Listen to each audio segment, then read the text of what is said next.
আজকে সকল চাঁদাবাজের সেই গ্রুপ, মাফিয়াতন্ত্রের গ্রুপ, দখলবাজদের গ্রুপ এক হয়েছে যে এই ছেলে তো সবার নাম বলে দিবে।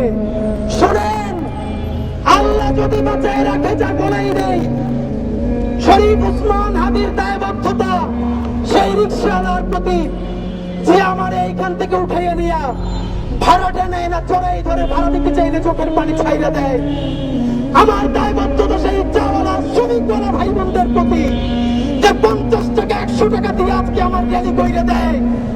আমার দায়বদ্ধতা বাংলাদেশের সেই সমস্ত লক্ষ কোটি আমার মা খালা তাদের সন্তানদেরকে বলে, ওসমান টাকা পয়সা কি করে, তোরা যে ঢাকায় ওর সাথে কাজ কর।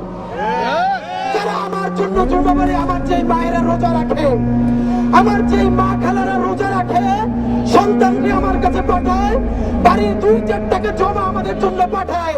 ওসমান হাদির সংসদে কথা বলবে আমার সেই মা বোনদের জন্য, আমার খালাম্মাদের জন্য ইনশাআল্লাহ।